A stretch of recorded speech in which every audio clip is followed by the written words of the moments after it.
terapi pengganti ginjal, dan sudah ada narasumber yang hadir bersama Dr. Kamelia Khairunisa, SPPD Pinasim. Beliau adalah dokter spesialis penyakit dalam ya. Bisa Anda simak live-nya dari Radio Dian FM untuk tanggal 25 September 2024 dari jam 9 sampai dengan pukul 10. Kebetulan juga dokternya sudah hadir di sini. Selamat pagi, Assalamualaikum Bu Dokter. Assalamualaikum, selamat pagi. Gimana kabarnya, sehat? Alhamdulillah. Alhamdulillah. Sehat. Gimana Teh Vina, bisa agak sehat? deketan. Iya, Teh Vina sehat. Oke. Tema hari ini tentang terapi pengganti ginjal. Seperti apa dan bagaimana? Silakan untuk memaparkan talk show kita untuk pagi hari ini. Silakan dokter. Ya, terima kasih atas waktu yang telah diberikan kepada saya. Tema pada kesempatan kali ini adalah terapi pengganti ginjal. Tapi sebelum kita membicarakan tentang terapi ginjal, mungkin kita harus mengenal dulu tentang penyakit ginjal kronik ya. Karena terapi pengganti ginjal ini adalah terapi pilihan bagi pasien-pasien dengan penyakit ginjal kronik stadium 5 atau kita sebut juga sebagai penyakit ginjal tahap akhir. Jadi penyakit ginjal kronik itu ditentukan berdasarkan adanya kerusakan ginjal yang terjadi sama atau lebih dari 3 bulan, baik ada kelainan struktur atau fungsi ginjal dengan atau tanpa penurunan dari laju filtrasi glomerulus ataupun dengan ditandai adanya penurunan dari laju filtrasi glomerulus. Nah, penyakit ginjal kronik ini kita bagi menjadi 5 stadium berdasarkan keparahannya, yaitu dari stadium 1 sampai dengan stadium 5. Pada pasien penyakit ginjal kronik stadium 5, kita sebut sebagai penyakit ginjal tahap akhir, itu memerlukan yang namanya terapi pengganti ginjal. Mungkin banyak dari masyarakat yang belum mengetahui apa itu terapi pengganti ginjal. Teh Vina mungkin sudah ada tahu gitu atau apa gitu dengar-dengar mungkin tentang terapi pengganti ginjal? Belum pernah sih, baru sekarang kita bahas ya. Oh iya. Mungkin Ya, Sobat memang. Muslim juga kemarin sih sempat ada bahasan juga ya tentang itu, cuman yang lebih rinci mungkin yang ini ya. Oke, baik kita bahas ya pada kesempatan kali ini. Jadi terapi pengganti ginjal itu diperlukan oleh pasien gagal ginjal tahap akhir ya. Yang pertama adalah transplantasi atau cangkok ginjal ya. Jadi ini merupakan terapi yang terbaik ya di antara terapi yang lain. Kemudian yang kedua adalah terapi dialisis atau mungkin masyarakat mendengarnya adalah cuci darah ya, seperti itu. Jadi nanti kita bahas mungkin masing-masing dari terapi pengganti ginjal ini apa saja, kemudian perbedaannya atau keunggulannya apa saja. Mungkin itu yang nanti akan kita bahas ya. Nah, yang pertama mungkin kita akan membahas tentang transplantasi atau cangkok ginjal.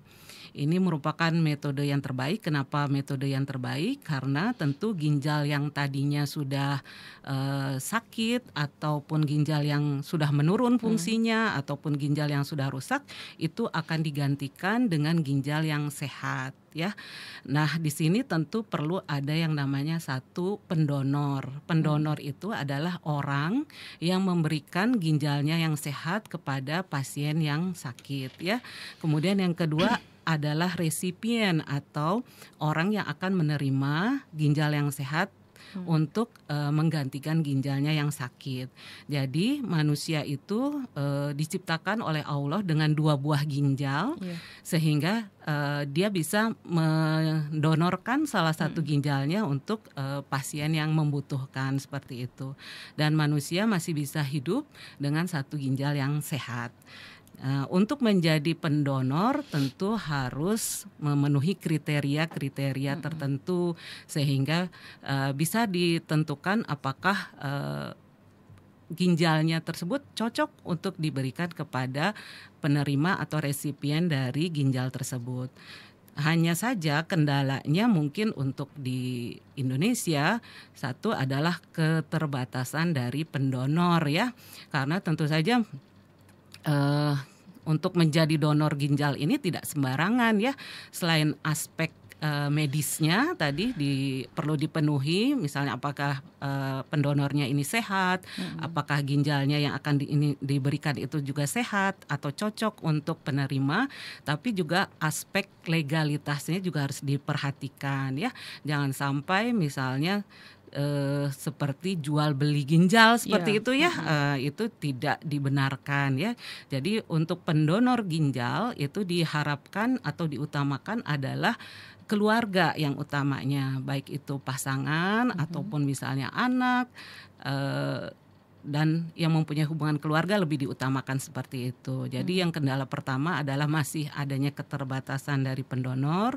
Yang kedua adalah keterbatasan dari rumah sakit yang bisa melaksanakan pelayanan transplantasi ginjal itu sendiri. Karena kita ketahui untuk melakukan transplantasi ginjal itu membutuhkan fasilitas yang lengkap, biaya yang lebih besar seperti itu, sehingga tidak semua rumah sakit mampu untuk melakukan pelayanan transplantasi ginjal. Tapi alhamdulillah di beberapa rumah sakit di Indonesia, terutama di kota-kota besar, itu sudah bisa melakukan transplantasi ginjal. Jadi bila ada pasien yang berminat untuk melakukan terapi pengganti ginjal berupa transplantasi ginjal, itu bisa kita rujuk ke rumah sakit pemerintah yang bisa melaksanakan transplantasi ginjal.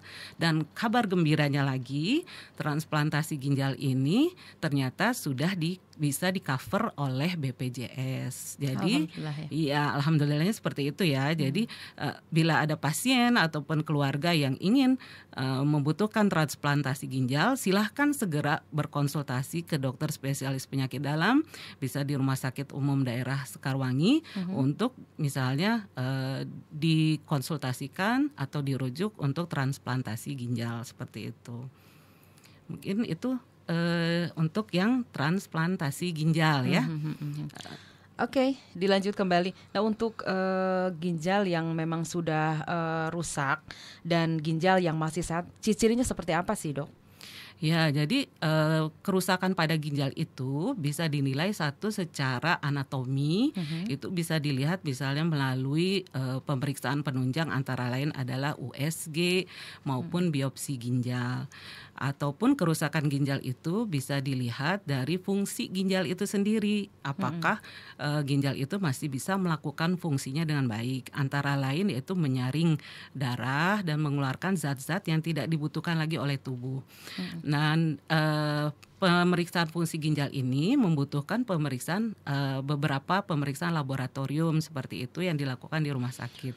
Dan biasanya bila sudah terjadi gangguan fungsi ginjal yang berat, itu bisa juga menimbulkan gejala-gejala yang dirasakan kepada pasien ya, antara lain misalnya ada mual muntah, kemudian pasiennya terlihat pucat, kemudian kencingnya mungkin berkurang seperti itu, dan bisa juga terjadi bengkak ya pada wajah, pada kaki ataupun pada perut.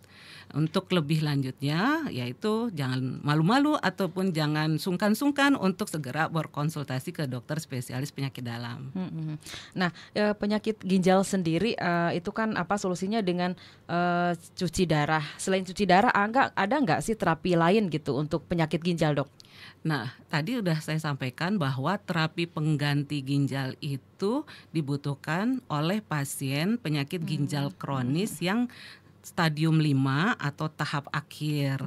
Nah, untuk terapi pengganti ginjal itu tadi satu ada transplantasi ginjal. Nah, ternyata setelah kita bahas ada beberapa kendala nih yang tidak memungkinkan pasien misalnya untuk mendapatkan terapi pengganti ginjal. Nah, berikutnya terapi pengganti ginjal yang bisa didapatkan oleh pasien adalah dialisis atau cuci darah. Nah, cuci darah sendiri itu ada dua macam. Ya, yang pertama adalah cuci darah dengan menggunakan mesin khusus yang menggantikan fungsi ginjal. Jadi pembuluh darah pasien itu disambungkan dengan mesin yang akan menjadi filter atau penyaring sehingga darah pasien itu bisa dibersihkan dari zat-zat yang tidak dibutuhkan oleh tubuh kembali.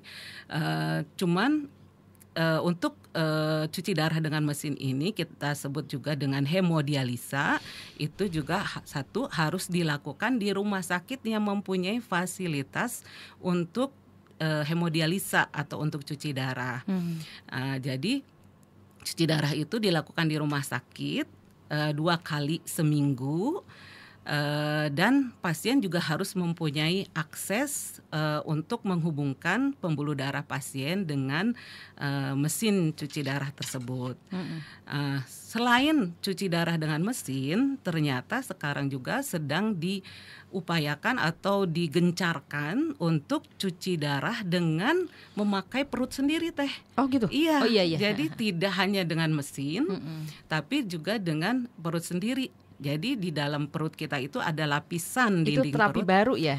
Sebenarnya nggak baru ya, Teh. Cuman memang untuk pertolongan yang cepat, memang lebih cepat itu memakai mesin ya, dengan hemodialisa tadi, dengan HD. Nah untuk yang dengan membran perut ini itu memang dia memerlukan waktu. Jadi mungkin baru ini digencarkan oleh pemerintah.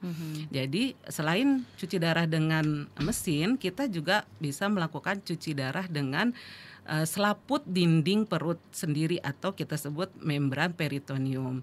Itu namanya adalah peritoneal dialisis, Teh. Kalau tadi yang dengan mesin namanya hemodialisis. Kalau yang dengan perut itu namanya peritoneal dialisis. Nah, ini keuntungannya adalah satu, bisa dilakukan sendiri oleh pasien di rumah. Betul. Karena dia menggunakan teknik yang lebih sederhana, lebih mudah, lebih simpel gitu ya, sehingga nanti bisa dilakukan oleh pasien ataupun oleh keluarga pasien sendiri di rumah ya. Jadi ini tekniknya nanti bisa diajarkan atau dilatih kepada pasien atau keluarga pasien. Jadi pasien tidak perlu datang ke rumah sakit, cukup di rumah untuk melakukan cuci darah, dan keuntungannya pasien bisa lebih produktif, Teh. Jadi tidak terganggu, misalnya yang masih sekolah tidak terganggu sekolahnya karena dia masih bisa beraktivitas untuk pergi ke sekolah ya. Kemudian yang bekerja juga masih tetap bisa beraktivitas bekerja tanpa terganggu untuk datang ke rumah sakit untuk melakukan cuci darah seperti itu ya. Cuman yang harus diperhatikan mungkin nanti adalah kebersihan, baik kebersihan dari diri pasien, harus sering atau rajin mencuci tangan, kemudian juga kebersihan dari tempat ataupun lingkungan rumah pasien. Jadi itu lebih simpel, tidak ribet ya. Iya, kalau misalkan di rumah kan bisa dilakukan sendiri gitu ya. Lebih praktis asal kita memang sudah betul-betul memahami ya, Dok. Betul, nanti akan ada pelatihannya oleh petugas kesehatan untuk bagaimana cara melakukan peritoneal dialisis di rumah. Baik Sobat Muslim semuanya, nggak kerasa di 20 menit lepas dari pukul 9. Nanti banyak yang kita bahas tentunya tentang masalah terapi pengganti ginjal. Mungkin Sobat Muslim juga ada yang mau bertanya, boleh nanti bisa melalui di Studio 1 Bunan Sulastika ya.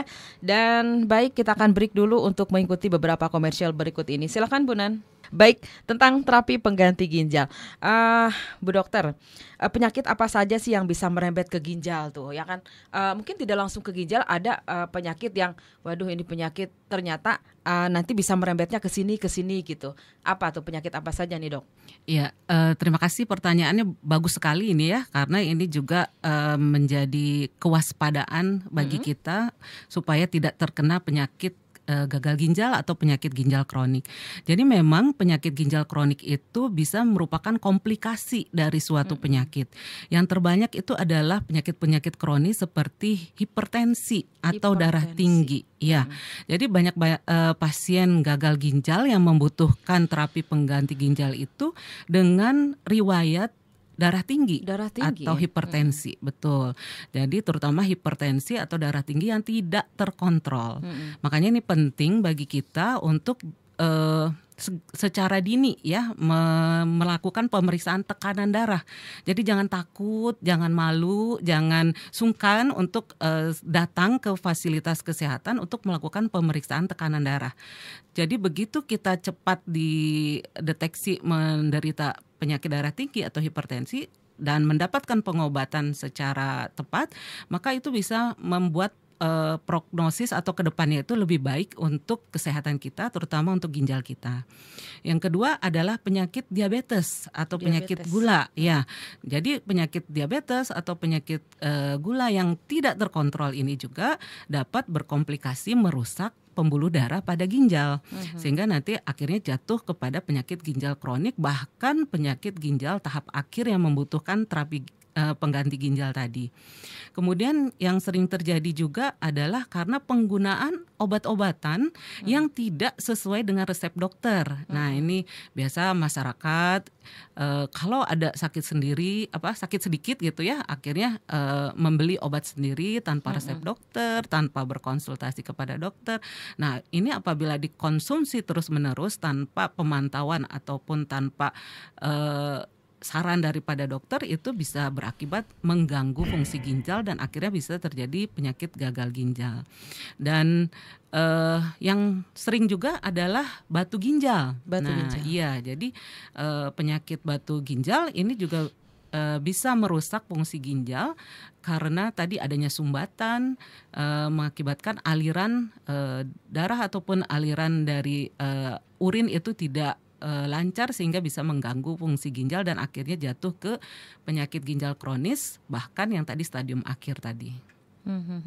Jadi itu ada beberapa penyakit yang nanti bisa efeknya ke ginjal seperti hipertensi, diabetes, dan pengguna obat-obatan. Ya, ini untuk pengguna obat-obatan kadang-kadang masyarakat suka ini sendiri gitu kan ya, dengan obat ini ternyata udah ketergantungan, seperti entarlah mungkin kita di belakang kita ngobrolnya ada seperti obat kecil-kecil kayak gitu, itu suka dikonsumsi kalau kerasa sakit-sakit badan dia minum kayak gitu kan. Nah, itu udah ketergantungan, tapi mereka kan tidak bekerja berat atau apa kayak gitu. Pas gitu saya terleksi ternyata obat itu hanya penenang saja gitu loh, Dok. Nah, itu yang mungkin harus sama masyarakat. Ya, betul. Nah, untuk pemeriksaan sendiri kadang-kadang masyarakat suka takut nih, Dok ya. Wah, nanti kalau diperiksa takutnya saya terdeteksi penyakit ini. Nah, itu bagaimana untuk masyarakat supaya tidak takut gitu loh, untuk memeriksakan kesehatannya biar ada sedikit penyakit pun bisa terdeteksi gitu. Ya, betul. Jadi kita harus meningkatkan kesadaran masyarakat untuk memeriksakan diri secepat mungkin atau sedini mungkin. Karena dengan kesadaran memeriksakan diri yang cepat itu bisa mendeteksi bila terjadi penyakit-penyakit yang dapat mengganggu kesehatan kita. Dan bila terdeteksi penyakit secara cepat atau secara dini, itu bisa segera dilakukan antisipasi ataupun pengobatan secara cepat dan tepat bagi penyakit kita, daripada kita mengetahuinya terlambat. Daripada kita mengetahuinya ternyata sudah masuk ke stadium yang lebih berat seperti itu, maka pengobatannya akan lebih sulit lagi, pengobatannya akan lebih berat lagi seperti itu, dibandingkan bila kita mengetahuinya lebih cepat, mendeteksi lebih dini, dan mengobatinya segera dengan tepat, seperti itu. Ini juga ada pertanyaan yang masuk dari studio. Kan ada yang menerima donor ginjal ya, terus penerima donor ginjal ini seefisien mungkin. Apa cara kerja ginjal itu sendiri? Terus gagal ginjal pada anak itu biasanya kebanyakan faktor apa, Dok ya? Sekarang kan lagi rame-rame juga anak yang mengalami penyakit ginjal sama anak nih. Emang anak bisa terkena ginjal juga? Penyakit ginjal? Betul. Jadi pada pasien anak, kebetulan sebenarnya saya dokter spesialis penyakit dalam ya. Jadi bukan mengurus untuk pasien anak, tapi mungkin saya bisa bantu jawab sedikit ya. Jadi memang penyakit ginjal ini bisa menimpa atau mengenai tidak hanya pasien dewasa, tapi juga pasien anak. Untuk anak-anak biasanya mungkin ada gangguan genetik juga bisa ya, kemudian ada gangguan autoimun juga bisa, atau juga kalau yang marak terjadi terakhir mungkin ada beberapa obat-obatan yang mengandung bahan-bahan misalnya yang dapat mengganggu fungsi ginjal seperti itu. Jadi memang kalau untuk anak-anak sebaiknya kalau ada keluhan ataupun anak yang sakit, segera saja dibawa untuk diperiksakan kepada dokter spesialis anak supaya bisa dinilai lebih jauh kesehatannya seperti apa, kemudian pengobatannya bagaimana, seperti itu. Jadi seperti itu ya untuk anak-anak. Terus tadi yang yang menerima donor ginjal ya. Terus penerima donor ginjal ini udah seefisien mungkin apa cara kerja ginjal itu sendiri? Baik, fungsi ginjal itu banyak, tapi terutama yang penting itu adalah sebagai filter atau penyaring darah kita. Jadi darah yang beredar di dalam tubuh kita ini tentu dia ada hasil-hasil dari metabolisme yang sebaiknya harus dikeluarkan. Jadi ibaratnya sampah di dalam tubuh kita itu harus dikeluarkan. Atau zat-zat yang tidak dibutuhkan lagi oleh tubuh itu sebaiknya dikeluarkan oleh ginjal melalui air seni atau urin seperti itu. Dan selain itu ginjal juga bisa mengatur tekanan darah kita. Jadi bila tekanan darah kita bila ginjal kita rusak, maka tekanan darah kita juga bisa meningkat. Kemudian ginjal juga mempunyai pengaruh untuk memproduksi sel-sel darah merah, sehingga bila ginjal kita mengalami kerusakan, maka sel-sel darah merah kita juga bisa terganggu dan kita bisa terjadi yang namanya anemia seperti itu. Jadi fungsi ginjal ini sebenarnya banyak sekali dan penting sekali bagi tubuh kita. Apabila pasien sudah menerima ginjal yang sehat dari pendonor, kita harapkan fungsi ginjal pasien akan kembali normal sehingga pasien bisa beraktivitas seperti biasa kembali. Tentu setelah menerima donor dari pendonor, maka resipien atau pasien yang menerima donor ginjal ini harus tetap kontrol rutin secara berkala kepada dokter ataupun tenaga kesehatan, tim medis untuk menilai apakah ginjal yang dicangkokkan tadi atau ditransplantasikan tadi berjalan dengan baik fungsinya, apakah ada reaksi penolakan atau tidak terhadap ginjal tersebut. Sehingga walaupun sudah menerima donor ginjal, maka pasien tetap harus kontrol dan berkonsultasi kepada dokter ataupun tim medis. Jadi seperti itu ya. Ada perbedaan nggak dok orang yang punya satu ginjal dan orang yang ginjalnya masih utuh gitu dalam beraktivitas atau misalnya dalam apa gitu? Ya, jadi manusia tadi masih bisa hidup dengan satu ginjal yang sehat. Jadi dengan satu ginjal, insya Allah masih bisa melakukan fungsi ginjal mewakili dari kedua ginjal tersebut. Jadi pendonor juga masih bisa melakukan aktivitas seperti biasa dan ginjal satu masih bisa melakukan fungsinya seperti biasa. Dan tentu saja sebelum melakukan pendonoran, pendonor ini harus melewati tes ataupun penilaian kesehatan yang paripurna, apakah dia cocok untuk menjadi pendonor atau tidak, kemudian apakah ginjal yang diberikan itu sehat dan ginjal yang satunya juga sehat, dan tentu saja pendonor ini juga dengan satu ginjal harus menjaga kesehatan dirinya dengan lebih baik dan tetap melakukan pemeriksaan secara rutin supaya tetap sehat dengan ginjal dengan hanya satu ginjal seperti itu. Oke, dan ini ada satu pertanyaan dari Pak Jumi ya. Ini katanya suka sakit ketika buang air kecil dan sering gitu. Apakah itu ada tanda-tanda untuk penyakit ginjal, dok? Ya, terima kasih atas pertanyaannya. Memang keluhan ataupun gejala di perkemihan, misalnya nyeri kencing, sulit buang air kecil, ataupun sering buang air kecil, itu bisa menjadi suatu tanda atau gejala dari penyakit ginjal ya. Tapi untuk kepastiannya tentu kita harus memeriksakan diri. Ada pemeriksaan fisik, kemudian juga ada pemeriksaan penunjang yang dibutuhkan, misalnya pemeriksaan laboratorium untuk air seninya diperiksakan, kemudian fungsi ginjalnya diperiksakan, pemeriksaan darah, dan mungkin juga diperlukan pemeriksaan yang lain seperti USG ginjal dan sebagainya untuk memastikan apakah itu memang gejala dari ginjal saja atau mungkin ada juga penyebab dari penyakit yang lain seperti itu. Jadi intinya memang harus diperiksa. Ya. Jadi benar-benar kita ketahuan ya. Iya betul. Jadi itu mungkin kalau sudah ada gejala, artinya mungkin tubuh sudah memberikan petunjuk nih atau tanda atau clue atau alarm gitu supaya kita waspada. Nih harus segera ke fasilitas kesehatan atau harus segera berkonsultasi dengan dokter seperti itu.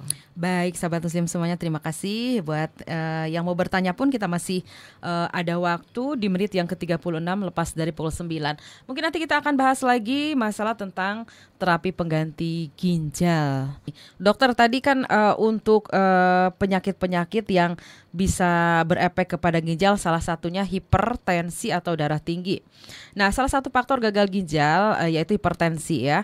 Nah, agar darah kita tetap normal dan stabil, apa sih tipsnya?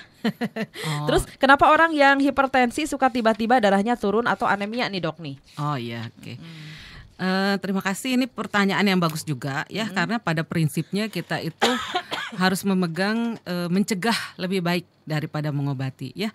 Jadi pada hipertensi itu ada faktor yang tidak dapat kita ubah, tapi ada juga yang faktor yang dapat kita ubah atau kita kendalikan ya. Jadi kalau faktor risiko hipertensi yang tidak dapat dirubah itu misalnya usia. Jadi memang dengan bertambahnya usia, maka tekanan darah kita itu secara otomatis biasanya akan meningkat juga ya. Kemudian adalah jenis kelamin. Biasanya laki-laki itu lebih banyak menderita hipertensi dibandingkan wanita ya.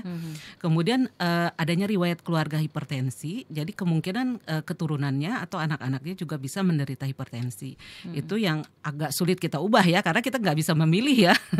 Terus yang bisa kita kendalikan, nah ini justru penting nih supaya kita, walaupun kita punya resiko tadi yang tidak dapat diubah, tapi kalau yang faktor risiko yang bisa diubah ini kita kendalikan, insya Allah kita nggak kena hipertensi ya. Yang pertama adalah kegemukan. Jadi kita harus mengurangi obesitas, betul, menghindari obesitas, mencapai berat badan yang ideal seperti itu. Yang kedua merokok. Iya, punten ini ya bagi yang merokok, sebaiknya segera berhenti merokok ya, karena merokok itu ternyata juga bisa meningkatkan darah tinggi atau meningkatkan tekanan darah kita ya. Yang ketiga adalah kurang aktivitas fisik atau mager nih, jadi kurang berolahraga seperti itu. Kemudian adalah makanan-makanan yang mengandung tinggi garam ataupun tinggi lemak. Itu juga harus dihindari atau dibatasi ya.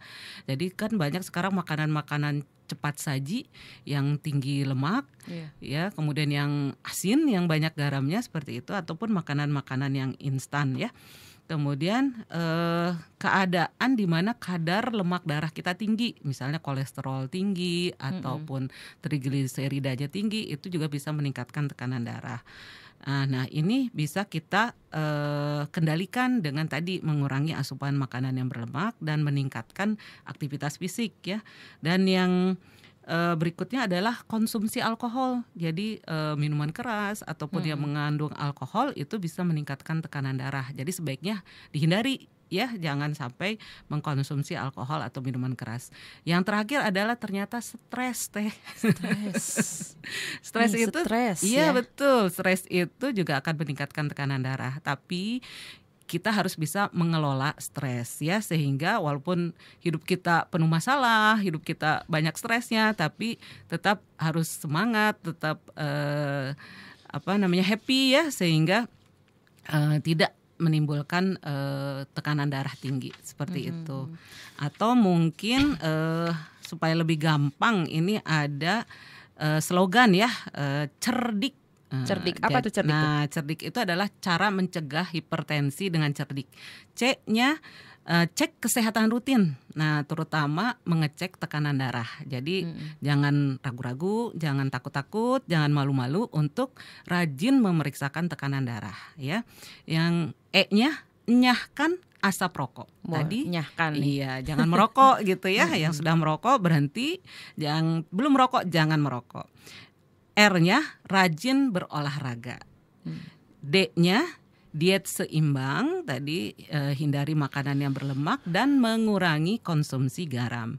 I-nya istirahat yang cukup, jadi jangan begadang kalau nggak perlu ya, seperti katanya Bang Haji Roma Irama ya.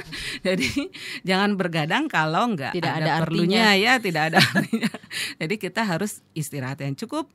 Yang terakhir K-nya adalah kelola stres. Jadi jangan sampai stres itu menimbulkan efek-efek negatif pada tubuh kita, seperti itu. Oke, jadi cerdik tuh ya, harus cerdik tuh ya. Oke, terus kenapa orang yang hipertensi ini suka tiba-tiba darahnya turun atau anemia? Nah, itu mungkin harus dicari penyebabnya, apakah sudah ada gagal ginjal, ya, karena tadi salah satu fungsi dari ginjal kita adalah mempertahankan sel darah merah kita atau kadar hemoglobin di dalam tubuh kita. Jadi kalau ginjalnya sudah terganggu, maka kadar hemoglobin di dalam tubuh kita bisa menurun sehingga terjadi yang namanya anemia, seperti itu. Tapi juga harus sebaiknya dikonsultasikan ke dokter apakah ada penyebab lain dari anemianya. Oke, kan tadi salah satu ini kan bukan hipertensi, obesitas, kegemukan. Ini juga ada satu pertanyaan, makan sedikit ya atau terjaga tapi gemuk. Nah, terus ada yang banyak makan tapi nggak gemuk. Nah, ini sebenarnya apa ya masalahnya? Oke. Nah, ini berarti yang sedikit yang jadi daging gitu. Ya, tentu makan sedikit juga harus kita nilai ya, komposisi gizinya ya. Makan sedikit tapi kalau isinya lemak semua juga kan bisa meningkatkan berat badan ya, seperti itu. Atau juga mungkin ada kondisi-kondisi medis tertentu yang bisa mempengaruhi peningkatan berat badan ya, seperti misalnya kondisi dari hormon tiroid seperti itu, atau mungkin aktivitas fisiknya yang belum tercapai gitu. Jadi memang ada beberapa penyebab yang menyebabkan misalnya makan sudah sedikit tapi berat badan masih belum turun misalnya gitu ya. Jadi kita harus nilai dulu komposisi gizi dari makanan kita, kemudian kita nilai juga apakah ada aspek medis ataupun penyakit lain yang bisa menyebabkan berat badannya terus meningkat. Kemudian yang ketiga, olahraga apakah sudah cukup atau belum, seperti itu. Ya, oke. Pertanyaan terakhir untuk penderita penyakit ginjal, pola makan yang harus diperhatikan seperti apa nih, Dok? Ya, betul sekali. Ini juga pertanyaan yang bagus dan penting karena selain obat-obatan, kita juga harus menjaga pola makan kita, terutama pada pasien dengan penyakit ginjal kronik ya. Yang pertama tentu yang harus dihindari itu adalah asupan garam ya, karena asupan garam ini bisa meningkatkan tekanan darah dan juga bisa menyebabkan penumpukan cairan pada tubuh kita. Jadi bisa terjadi bengkak misalnya pada wajah, pada kaki dan sebagainya ya. Yang kedua adalah asupan air atau minuman. Kalau sudah terjadi penyakit ginjal kronis itu biasanya asupan minumannya justru harus dibatasi ya, atau asupan airnya tidak boleh terlalu banyak ya. Yang ketiga itu adalah biasanya buah-buahan ya. Jadi asupan buah-buahan itu juga harus dibatasi karena buah-buahan ini bila terlalu banyak atau buah-buahan tertentu itu bisa meningkatkan kalium di dalam darah. Nah, kalium yang meningkat bisa mengganggu antara lain misalnya irama jantung ya. Terus yang berikutnya adalah membatasi asupan daging bila pasiennya belum melakukan terapi cuci darah ya.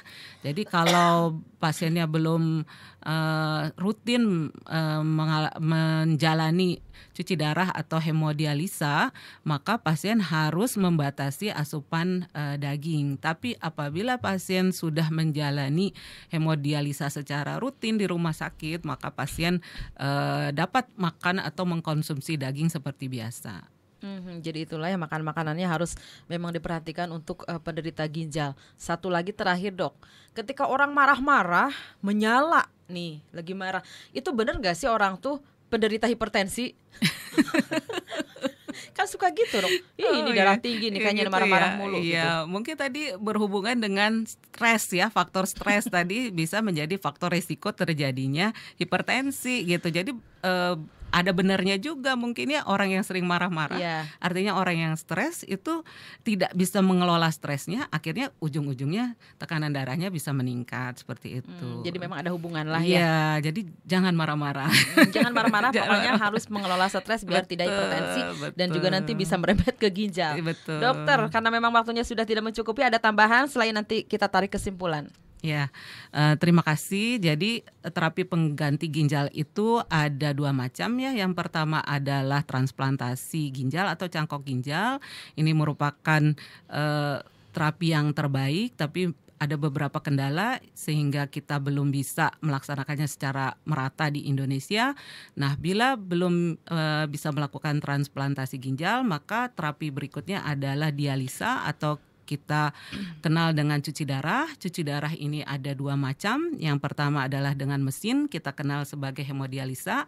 Ini dilakukan di rumah sakit yang mempunyai fasilitas cuci darah.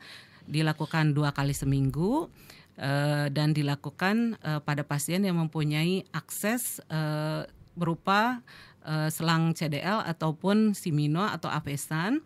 Kemudian yang berikutnya selain cuci darah dengan mesin, kita juga di Rumah Sakit Sekarwangi akan melaunching ya pelayanan cuci darah dengan menggunakan perut sendiri, yaitu selaput pelapis dinding perut atau membran peritoneum yang bisa dilakukan sendiri oleh pasien ataupun keluarga di rumah dan dilakukan dengan teknik yang mudah dan sederhana oleh pasien ataupun keluarga, dengan sebelumnya ada pemasangan kateter ataupun selang di perut yang akan dilakukan oleh dokter spesialis bedah ataupun urologi di rumah sakit. Dan tentu ini jangan menjadi suatu beban atau menjadi suatu stigma atau ketakutan di masyarakat, aduh bagaimana kalau cuci darah dan sebagainya. Jadi sebaiknya memang bila ada keinginan untuk melakukan terapi pengganti ginjal, segera dikonsultasikan kepada dokter spesialis penyakit dalam, terutama yang ada di Rumah Sakit Sekarwangi.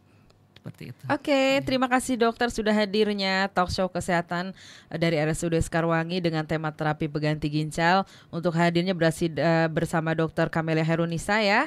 Insya Allah di waktu yang akan datang kita bisa ketemu lagi. Oke, sahabat muslim semuanya, tuntas sudah bersama kita untuk hari ini di talk show kesehatan dengan tema terapi pengganti ginjal. Terima kasih juga untuk yang ada di studio Radio Dian FM, Bunan Sulastika dan kawan-kawan yang ada di RSUD Om Bima, terima kasih. Ada Bos Kohir, ada Ibu Vina, ada Bu Neng, juga ada semuanya yang sudah hadir di RSUD Sekarwangi. Terima kasih atas kebersamaannya. Semoga apa yang kita bahas bermanfaat untuk sobat muslim semuanya. Akhir kata, wassalamualaikum warahmatullahi wabarakatuh. Waalaikumsalam.